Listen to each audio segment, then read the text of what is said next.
on Skype with us this morning, live, literally from Paris, France, like not Paris, Not Texas, Texas. is our French fan Patrick. We're recording this, so you'll actually be able to see him, and we'll put it up on the website or whatever later, and you can listen to it there. Is your laptop, because you have a view of the Eiffel Tower from your window, right? It's from my work, actually. When I posted on Instagram, yeah, it's from my office at work. I have a very nice view of the Eiffel Tower. From where I live, I have a view on Sacré-Cœur or Montmartre. For the people who went to Paris, they would know that big church. And the Panthéon, where the Emperor Napoleon Bonaparte is buried. Okay. Yeah. Yeah, but not all that. He's really. I'm sorry. No, I misunderstood. I thought you could see the Eiffel Tower from your apartment. My bad. Next apartment I'll buy, it'll have the Eiffel Tower. Yeah. I had asked earlier, and then we kind of backtracked or whatever. So in Paris, you guys have been kind of on lockdown for a while now. We're still allowed to go out and go for a walk and all that stuff. Are you guys allowed to do that, or?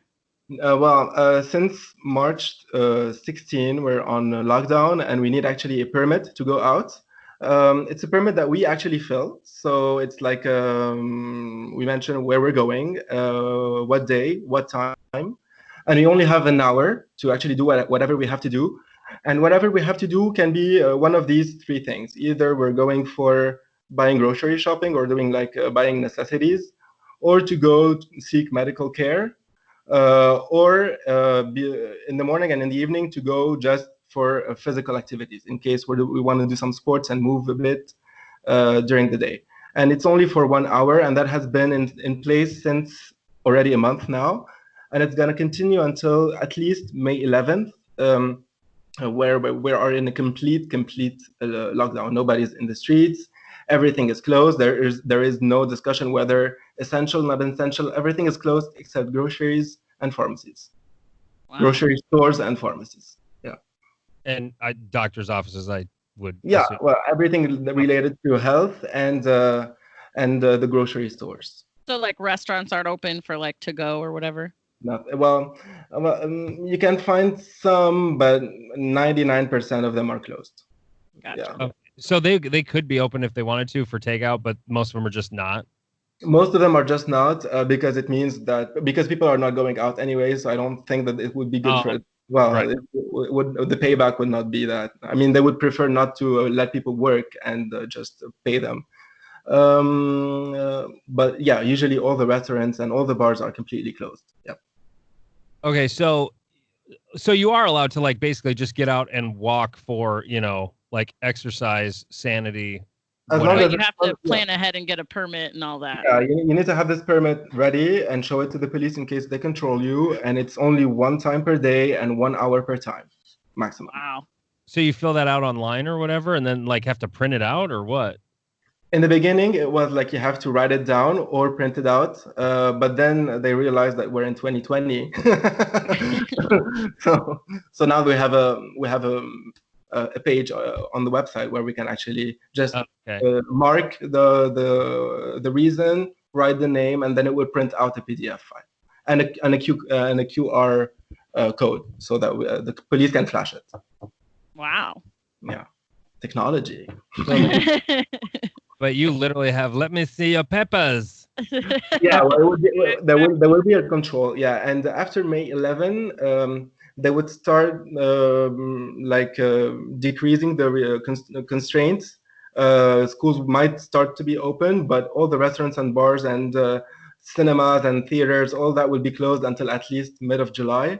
And the Schengen area is closed for inbounds and outbound flights until further notice. So nobody can go out of the Schengen area. The Schengen area is the European zone where all the European countries are actually located. So nobody can go in Europe and go out of Europe until further notice. And that would most probably be until the end of the summer. Wow. Yeah. But everything is going to depend on how the virus will how the things will go, because it's unprecedented. We never had that kind of problem before, so nobody can know. Yeah, at least not in modern history, anyway. Okay, so you get 1 hour a day. Like, are you taking that hour every single day to do something? Because, like, I would have to. I would go bananas. I mean, there have been a couple of days when the weather was really crappy out. You know, it was cold and it actually snowed here the other day. Where I would just, there were a couple of days I didn't even go to as far as my garbage cans outside the house. But I mean, are you using that hour every day, or are you mostly just staying inside? I'm mostly staying inside. I'm not using it every day because during the day I'm working. In the evening, I'm either Skyping or video call to see my friends, or else I never see them, which I actually say hi because a lot of them are hearing you from France, Egypt, and Lebanon right now. So I know. I can't wait to check out. We're big time. We're big time.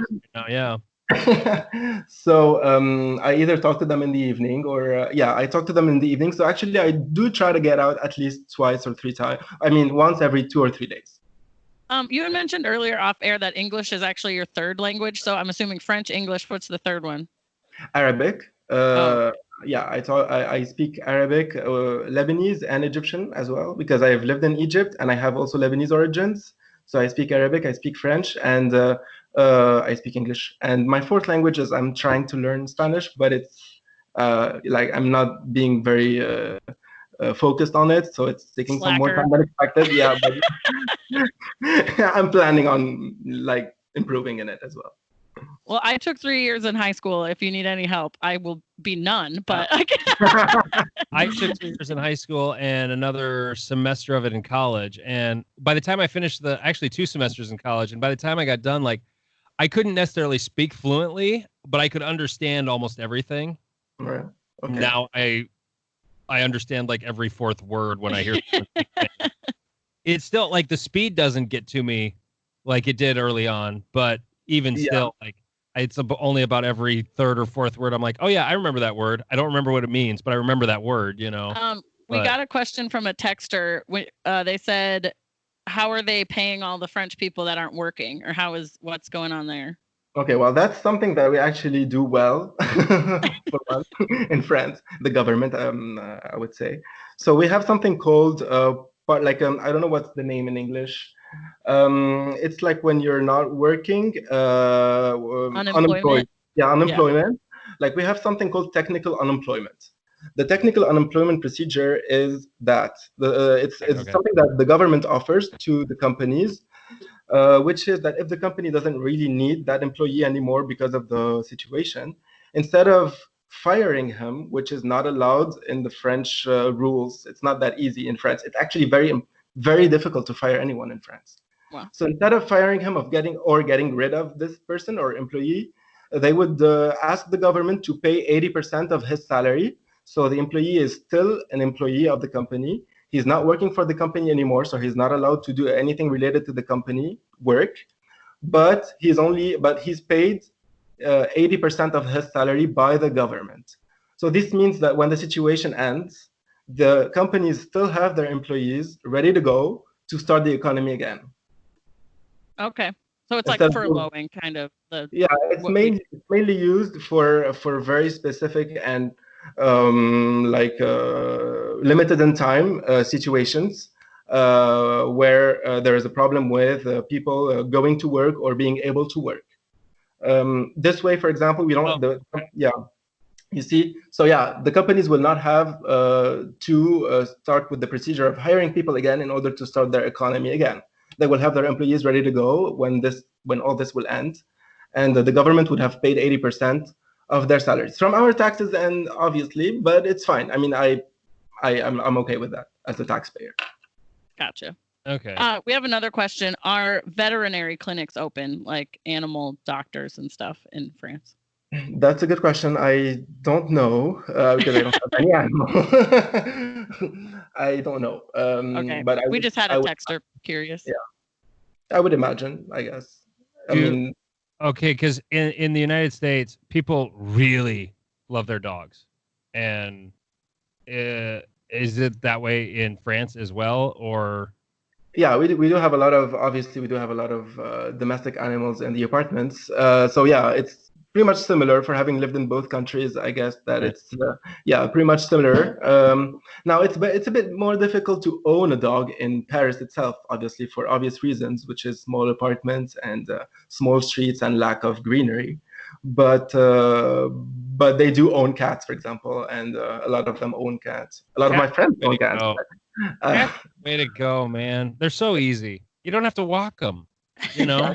You don't have to, I mean, they have a box. They poop in a box. It's fine. Speaking of cats, Patrick, is Tiger King a big deal in France on Netflix? Do you guys have you seen Tiger King? I personally did not know. But it's a thing. Like people are aware of it. Never heard of it. No. No, but I mean, like the documentary. Like, is it a big deal? You guys have Netflix, right? Yeah, we have Netflix. Yeah. Okay, because Tiger King's been this documentary on Netflix that's like rocked the nation. So I didn't. It may not even be. I mean, like what's available in different countries is like it may not even be. Netflix is not the same in every country. So I don't know if this actually exists on Netflix France, but no, I personally did not hear anything about it. Well, if you got 7 hours and it's available, you should check it out. Okay. It will not make your life better, Patrick. I will. I've not seen it, but I can assure you it will not better your life. One more question from a texter. Are you guys still getting mail in Paris? Is that people still like? Yeah, we are still getting mail. It's obviously reduced in terms of frequency, and not all the mail post offices are open. Like 1 out of 4 are open, but it's actually enough for. I mean, I've been receiving my mails. Amazon is still working, for example. So I received a package yesterday. It's taking more time, like a week more, but it's fine. Whenever you have nothing to do, you can wait. You can wait. Yeah. Waiting. I have nothing to do. That sounds. We've been waiting for a month. Yeah.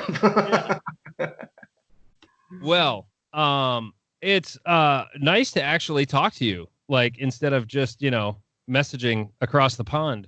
Well, exactly. Yeah, we've been messaging back and forth since 2015 now. Yeah. So it was about time. Yeah, it was overdue. But anyway, no, you speak English very well. You did great, and I still don't hear French from you guys. Bonjour. Oh. And yet we have a lot of things to say about that, okay? Because I've been hearing a lot of French words here on this show. The main French phrase I think is pretty dirty because it's from Lady Marmalade. So I got one here. Chris sandwich. I know you were going to bring that up. Yeah. Chris sandwich. You can go looking for that one. They are delicious, though. I gotta say. I mean. Never tried them. I actually refuse to try them. And with your French accent in French, say croissant. Okay, well, croissant. Yeah. You only said like 3 of the letters. That's the thing that confuses me so much about French is like you only actually use like half the letters in a word, and I'm like, what was that? Like, there's nothing. It's. Yeah, that's very true. Unlike Spanish, for example, where we can actually read the whole word like it was like exactly the same way we hear it. But yeah, French is very difficult. Yeah, and there's that mix of letters. So pronounced differently, they make a sound, and pronounced together, they make another sound. So it's very like a croissant. The an, well, it can be pronounced an, but it's also en in French, so it's different. Yeah. What makes less sense, French or English, like in terms of simplicity?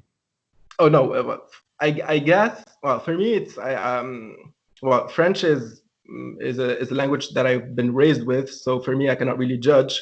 But I would assume that for somebody who's gonna either learn French or English, he would find English more easier than French.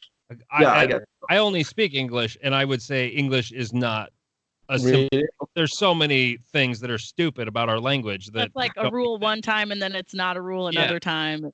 Yeah, probably. And also the word like I don't know how you call that, like the 2 words together stick. Well, actually it depends. If you can always make yourself understood in an easy way with English. You can always like put words together and make yourself understood.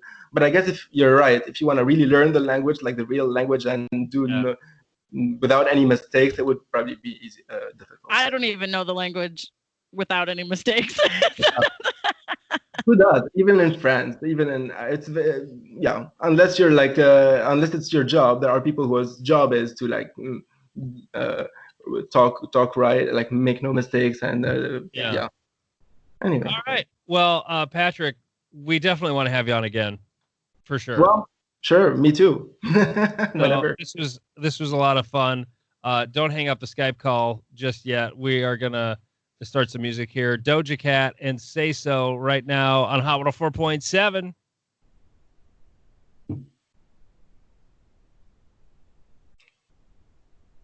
Okay. Okay. Yeah. Are we still gonna do the throwback at some point? Oh yeah. Sorry. I actually had a text from a friend of mine that was like, I waited in my car